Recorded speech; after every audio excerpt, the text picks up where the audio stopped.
Hear me okay? In the back, can you guys hear me okay? All right, good. This is too much for me to handle right now. All right, good morning, everyone. I want to start by thanking CreativeMornings for taking a risk on having me be your speaker this month, and I want to thank all of you for proving them that they made a good choice. So thank you for taking the time and coming out today. So this month's topic is moments, and we're here today to chat about what such a simple word means in a life that is ever-changing, complicated, and I think beautiful all at the same time. So I want to ask all of you to think of what you consider to be the most defining moment in your life. Did it have to do with family, a relationship, friends, or work? Thinking about all these times that are a part of your life, nailing down one specific moment, and having it be the pinnacle of what charted your course is a little bit overwhelming. Are you going to have another one of these moments in your life? And how can you assign such a significance to just one moment in your entire life? I'm here today to talk about a few defining moments in my life, what they meant for me, why I look back, sift through all of my own experiences, dull and exciting, point to these and can say, these are the ones that have had a lasting impact on my life. My name is Liang. I'm a daughter to immigrant parents, sister to a transgender sister, a developmentally disabled sister, and an amazing little brother who teaches me a thing or two every day. I'm a Quincy native, born and raised, and I'm currently serving as an at-large city councilor from my hometown as the first Asian American elected to city office. In 3 statements, I've just painted a broad picture of who I am for you. It's become easy to do so now, but it wasn't always this way. Finding my identity, figuring out who I am, and landing here today in front of all of you is shaped by what I believe are defining moments in my life. So we're going to start back at the very first one today. Me in middle school. I'd like to believe that I got along with my classmates pretty well. I had a group of close friends, didn't get in trouble with the teachers, wasn't exactly an A student, despite what you guys believe, we're not all good at math. I was your typical middle school kid. I was going through awkward hairstyles. I thought pigtails were pretty cool back then, but had some boy band crushes and could have sworn that I was no different than anyone else in my class. One day at school, I was about 12 years old. I was at lunch in the cafeteria. Everyone brings their lunch, or some lucky kids get McDonald's brought over to them, but I brought my own lunch from home. Opened up my box, put it into the microwave, brought it back out, sat down, and some kid across the table looked at me and said, "Oh, what is that?" And it was my rice and pork. It was a dish that I had all of the time growing up. It was something that was normal to me. It was something I had for breakfast, lunch, and dinner, and it was just food to me. At that moment, I realized that it wasn't normal anymore. It was something strange. It was something different, and it wasn't a good thing. Imagine someone looked at you guys here today while you're eating a donut, or later at lunch when you take out a PB&J and somebody stares at you like you're crazy for even considering putting that into your mouth. That's what that was like for me at 12. For a while after that, I became the lucky kid who got McDonald's brought. I felt bad telling my mom that I couldn't bring her food to school, the food that I love to eat at home, but I was too embarrassed to go through that experience again. To have my classmates look at me the way that they did, to look at the food that I eat, and to be able to pick it out that it was different made me feel like I was not normal. So at that point, I decided I was going to do everything I could to be normal. I saved up everything I could to buy those Adidas Superstars that were really cool back in the day, begged my parents to get me that customized LL Bean backpack, did whatever I could to show that my classmates looked at me normally, that I fit in. I knew that being different wasn't a good thing. At that time in my life, being different was being bad. So this moment was defining because it introduced the concept of being different. Again, back then, I thought I fit in with everyone else. There was nothing that separated me from the rest of them. And the moment that I realized that I had any uniqueness or anything that separated me from them, again, it wasn't a good thing. It was a bad thing. It was a revolting thing. Coincidentally, it was in the cafeteria at high school that I had my next defining moment. I was 16, I I was sitting at a table with my close friends and some acquaintances that had stopped by, and someone turned around and said to me, "You're acting really white." And 2 seconds later, somebody else turned around and said, "No, you're acting really black." I'm still as confused today as I was back then about what that even meant, because I thought I was just being me. So I felt annoyed, I felt angry, I was irritated, and I couldn't figure out what was wrong with this. Why were they trying to fit me into one box or the other? The fact that people claimed that I was just the other confused me even more. So which one was it? It hit me then that I couldn't care about this. I was just being me. And whatever someone thought about it, someone thought the complete opposite. So it wasn't me that was the problem. It was the people that wanted me to be something they could be comfortable around. Something that they could understand.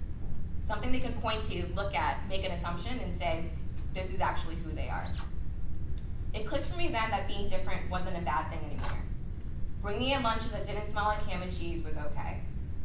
Being different meant being unique, and this time it was a good thing. No matter what I did, people would always make their judgments about me.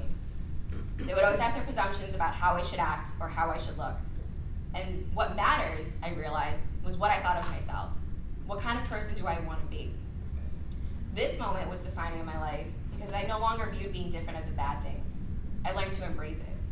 I learned that it simply meant that you were somebody else, and essentially all of us are different from one another. It showed me that there's goodness in that, and I embraced it.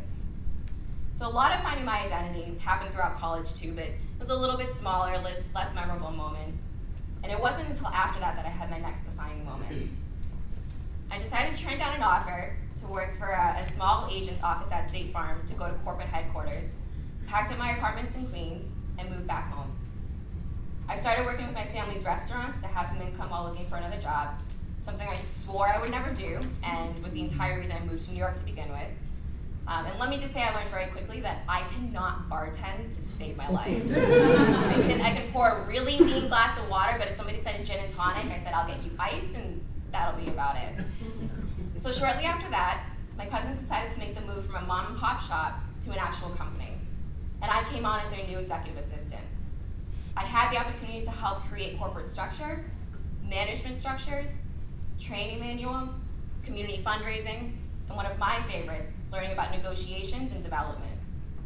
My focus became back of house operations, and I loved every second of it. All my parents saw were those nights that I had to step in for a manager to close the restaurant at 2 a.m. They'd say to me, "We spent all that money for you to go to a good school. Why are you working in a restaurant?" And they didn't see the value of what I was learning every day on my job. More importantly, they couldn't see that I enjoyed the work that I was doing. They say things to me like, "Why can't you get a job like your sister? She has a great office and she's making a lot of really good money," because it's that easy to get a job in engineering. So these kind of pleas from my parents, they came nonstop, all of the time. And over the course of 5 years, there was a moment that I had to stop caring about what they thought and what my situation looked like on paper, because it was not attractive to have gone to a 4-year school, gotten a business degree, and ended up closing a restaurant every night. I knew the value of what I was experiencing and learning, and knew that I had to continue following my passions. This moment in time in my life taught me to chart my own course. As unconventional or unappealing as it may seem to others, it may not have been the American dream that my parents imagined for me, but it was important to me, and it's the work that I did there that led me to my next moment in life.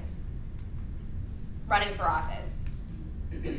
I had this 30-year plan that I was going to finish my undergrad, go to law school, and not crazy, I promise. I was going to go to law school, I was going to get my law degree, I was going to start with a law firm, make partner, work for some years, be able to go part-time, work for the UN for a little bit, do some traveling, and then run for office.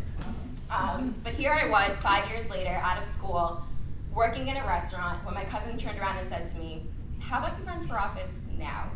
And I laughed and said, "That's great. Appreciate you poking fun at me about that one, but I enjoy my job, so thanks." And he didn't laugh, and I realized that he was serious, and I thought to myself, there's no way this is going to be possible.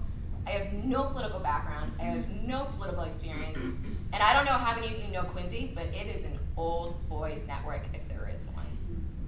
And so the question nagged at me for a while. I thought, can I possibly do this? Am I going to be good at it? What if I lose? And then I thought, what if I win? trigger, it was like a train left this station, and every time I wanted to stop it, I knew that I couldn't. Even though I had never been involved in a campaign, I swore that no matter what the path was going to be, I was going to do it my way, with positivity and inclusion of everyone. Now, there are two moments that I want to talk about that define what my campaign was. I was lucky enough to be able to chat with a lot of political people, whether elected or consultants. And one of them is now my lovely boyfriend, who is here today. He told me, like everyone else, that there are three things that are important to running a successful campaign if you're going to have a chance at winning. It's money, it's time, and it's volunteers. You can always get more money and volunteers, but you can't get more time. So don't waste it talking to people who aren't going to vote. So I said, okay, who are those people? And with a dead serious face, he looked at me and said, young people and minorities. I don't know if you guys know this either, but I'm a young person and I'm a minority. So I looked at him and I said, how can I not talk to people that are essentially me? How can I ignore people that are essentially me? It was explained to me that that's how all campaigns are run. Let's say you only have 4 hours to talk to voters. You could spend 5 minutes talking to somebody who you know is going to go to the polls and just convince them to vote for you. Or you could spend 15 minutes talking to somebody, convince them why it's important to vote, make sure they go to the polls, and then convince them to vote for you. You get more out of those 4 hours talking to those people you know are already going to vote. And those people are not young people, and they're not minorities. So I knocked on everyone's door anyways. The second moment was when people, well-respected people in the industry, were calling me and then telling me that if I ran for a district seat versus at large, that I'd be guaranteed votes, and most likely a win. They'd say things like, there's no way you're going to be able to compete with 2 incumbents and 2 school committee members. You're going to embarrass yourself. You're going to tank your political career before it even starts. The problem was I wasn't looking for a political career. And it was in that moment that I had to decide that I have to do what's right for me. And if I was the only person that voted for me on the ballot, it was a risk that no one was going to make for me except for myself. I had to make that decision. So I took a leap. Against all advisement, against conventional methods, I took a leap of how I was going to run my own campaign. And I won. So throughout an experience that was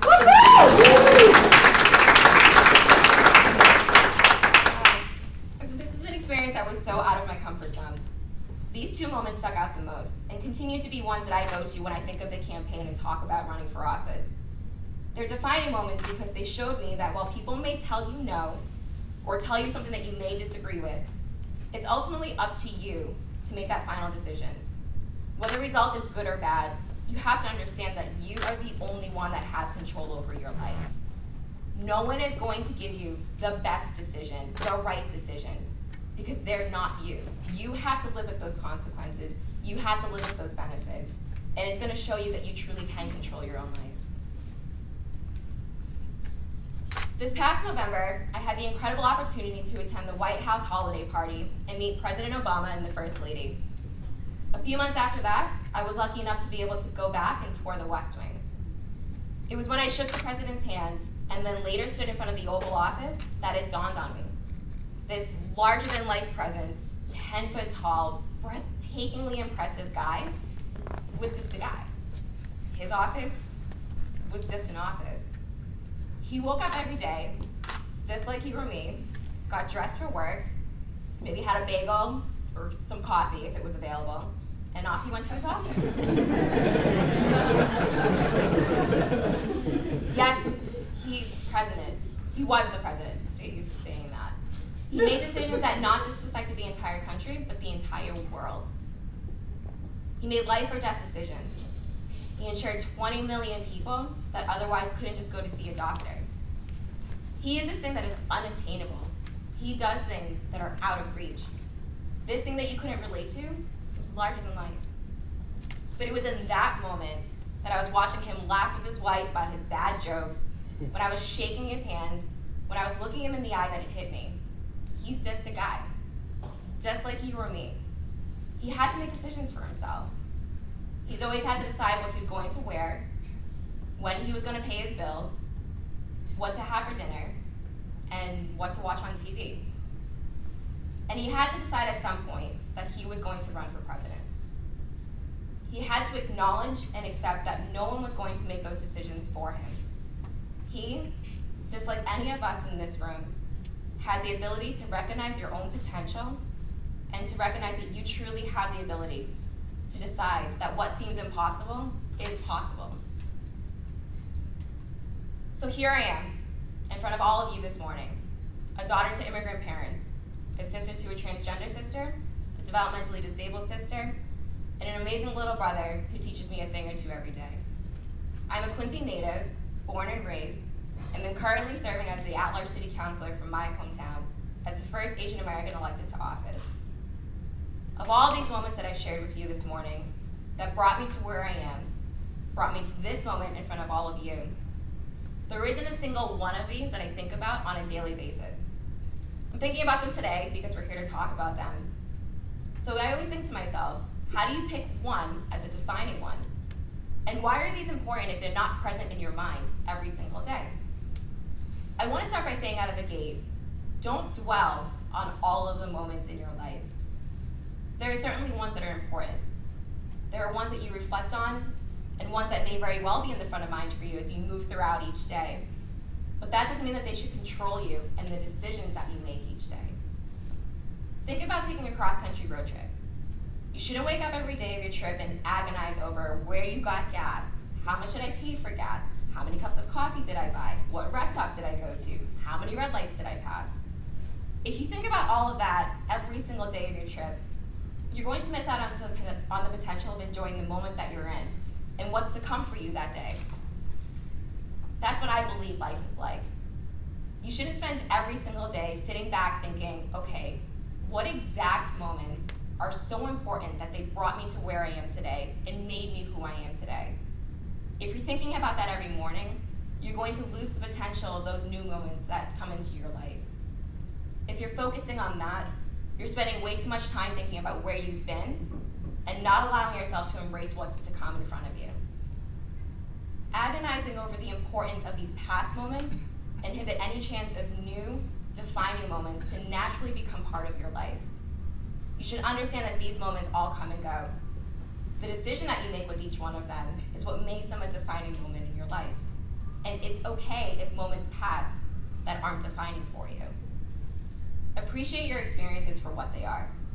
Understand that you have control over your own destiny, and that moments that shape your decisions are just that. They're just moments.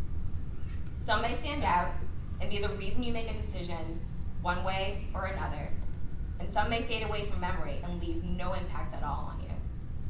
It's truly embracing and allowing yourself to fully experience the current moments that allows for those truly amazing ones. Thank you.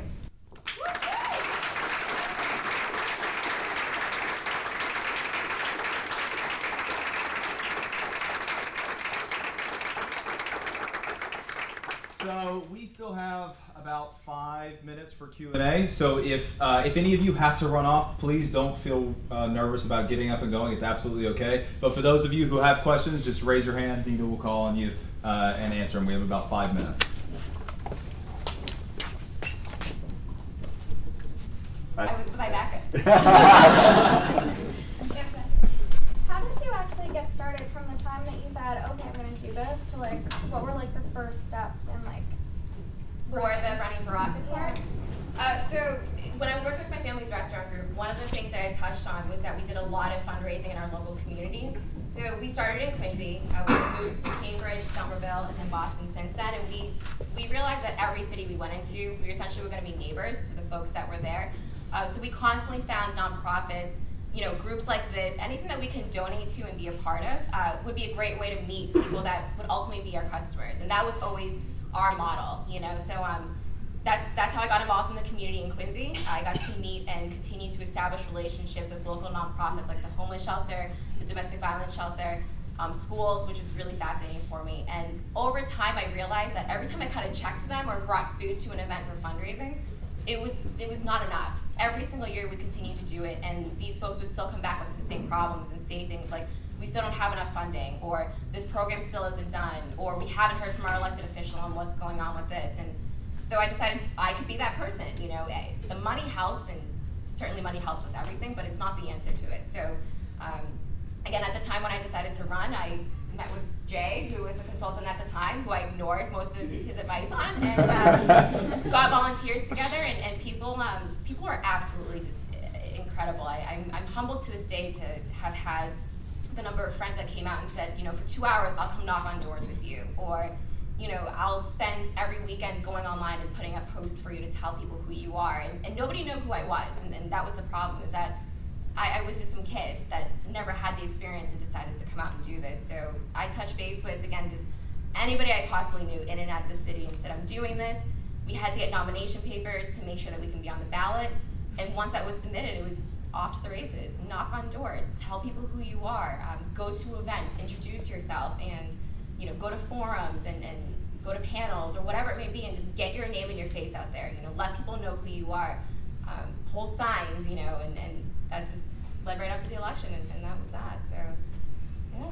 I hope I make it sound easy and attractive enough that all of you are considering doing it. Because, and I don't want to ramble because I know we don't have much time, but that's one of the things that, and I don't know if keep calling you out on this, that's one of the things that really bothers me, is that, again, it wasn't just my election as a city councilor in this little town of, south of Boston. We're talking the presidential race here, okay? Senate races, state and local races, where every single one of these races, the whole setup is you talk to people who vote because you don't have the time otherwise. And there's a reason why I never got the phone calls before, because I was a shitty voter. I'll admit to it, but I was a shitty voter, and you not talking to me will just make me feel like, why should I bother voting? Because you're not going to engage me. And it's about getting involved. It's about doing things like this. I talked to a couple of you who are involved in your local communities and local organizations. Keep doing that. Keep staying involved. It doesn't have to be for office, but so long as you're involved in your community, you're going to have a voice one way or the other. So run for office, get involved, come volunteer for me this year. Anything you need to do to get involved. I think it's important that we show folks that, yes, we're young, but we're not idiots, and we have value to what we have to say, and we have passion. So I encourage everyone to go out and get involved. I hope that answers your question in a really roundabout. No, that was great. Thanks. Okay. What is the current makeup, gender and racial makeup of the Quincy City Council right now? So there's 6 ward councilors and 3 at large. And right now there are 3 women, 2 ward councilors and myself at large. There's one gentleman who is half African American, half Caucasian, and then myself, and I'm the only Asian American on the council. And everyone else is Caucasian. Anyone? Could you explain a little bit more about why it was more risky to go with at-large versus a district councilorship? I don't know that I really understood. I didn't either at the time, to be honest with you. Citywide we have about 100,000 people, and if you run for the district seat, it's just those people in the district that are voting for you. So you don't have to target the entire city. Again, in the time that I had to do it, because you can't buy more time, it's easier to knock on those doors than to knock citywide. It's easier to go to events in that community than worry about hitting every event citywide. And the calls that I got when people said to me, run for district, we'll secure your votes, I don't know if they were intimidated, I don't know if they were scared, I don't know if they were being mean. I don't know what the reason was, but to me that was the only argument that I had, was that it's a smaller area for you to touch, and people don't know who you are, so you're better off meeting, maybe 10,000 people versus 100,000 people. So one question, what is, and you probably touched on it, what is one moment that you felt that you totally failed, and how did you come up with it? I'm actually going through one right now, and I wasn't going to talk about it because Yeah, I talk about it. add on to this, but okay, I want to take a few minutes. Is that okay? Okay. So, sanctuary cities, right? A lot of different meanings behind it. It scares folks on both sides of the spectrum, both sides of the issue. And in Quincy, we have not talked about it at all, even a little bit, nowhere. And I've had a lot of emails and people reach out even before the election to say things like, you need to do this. You need to make sure to do this. If Trump wins, you have to be proactive and make Quincy a sanctuary city. And then I had folks on the other end that said things like, don't ever consider doing this, even if Trump wins, it doesn't matter, we should follow the law, et cetera, et cetera. Since Trump has been elected, those calls and emails have skyrocketed, and yes, it's easy to bury your head in the sand. Yes, it's depressing when my CNN app comes down and tells me all these crazy things he's doing, but I don't have the luxury of burying my head in the sand. If I look around and I say, okay, where do I get the answers from? How are the policies run for the Quincy Police Department? What are my local schools doing? When I ask those questions, I'm supposed to be the one that answers them for folks. So I introduced a resolution to my council this past Tuesday. An ordinance is a law, a resolution is an ask. So I introduced an ask to my fellow colleagues, and I said to them, I would like to propose an official conversation/study where we meet in the council body in an official capacity and have the police chief, fire chief, schools, specialists, pros, cons, whoever it is, to come to the council meeting and present on what the facts are. What are our current policies? What is it that you think is action when it's associated with that term? So I called for a vote to have that conversation, and everyone called me for the past week and a half and has said things like, you've ruined yourself, you've tanked your political career, I don't know why you're bothering doing this, you're not gonna get reelected, how dare you bring this up during an election year, you're batshit fucking crazy, just saying all these really nasty things, and I was baffled because to me, I'm just calling for a conversation. And I'm doing so in a way that's unconventional because I'm not having a council meeting to vote yes or no. I'm having a council meeting in the form of a committee to educate ourselves on what this means locally. So I brought it up on Tuesday, and one of my colleagues objected, which according to our council bylaws, if somebody objects, the conversation dies. It stops completely. And it didn't matter if you were for it or against it. As soon as that happened, the air just went out of the room, because people were pissed. They came out, they took the time to sit there for 3 hours, and they wanted to listen to what we were going to say, and they didn't. And that's one of the things that bugs me the most about why I wanted to run for office is that when you have meetings like this and the community can come and talk, the votes are already done. And if they're not already done, they're pretty much already done. And I didn't want to do it that way. I didn't want to do it in a way that said, we're going to talk about this and educate ourselves behind closed doors, and then we'll come and tell you what we want to do and what we think is best. So I did it the other way around. Our next meeting is on March 6th, and we'll see if I get the votes to be able to have the conversation. But it's definitely a moment where I feel like, for a couple of days I was like, did I make that mistake? Should I have just had a community meeting and not have done it in an official capacity? Should I have just called my local high school and done it over there? In my gut, I felt like it was right to do it at the capacity of an official council meeting because that's more reliable as far as the information goes. And I still believe that to my core. So if I don't get reelected, then if that's why, then I guess I made a mistake. But again, that goes back to what I was saying earlier, is that no one could have told me you should do this or not do this, and they did, but that doesn't define my decision. I have to make that decision myself, and that's what I did. So we'll see what happens. But Thank you for sharing. yeah. I've got a quick question. So if you can't hold the official meetings, you think that you would try to hold a community meeting? Absolutely. Yeah, and I've had some colleagues say like, "Oh, I'll co-host it with you." And I'm like, "Yeah, of course you will. Like, can't you just support it on this end?" No. We'll see. But yes, I still plan on doing so because I think the conversation's important. It's scary. I have some folks that come to me and say, well, the fire department just got $800,000 for washing machines for their gear because cancer rates for firefighters are, I think, like 64%. Don't quote me on that, it's in the 60s. But they have this special equipment to wash their gear, and we got a federal grant to pay for the washing machines for it. So there are people that are genuinely concerned. Well, what are we going to do now if we lose federal funding? But then I have folks coming to me too. I had this guy from London come to me and say, I'm an immigrant, and I don't want my kid to come home from school and have me not be here. So there's really scary stories on both ends of it, and for us to shut up and say, ooh, it's scary, ooh, it's an election year, I just think it's a cop-out. And yes, I'll still be having a community meeting. So Thank you. Keep going. thank you. Let's give one more round of applause, please.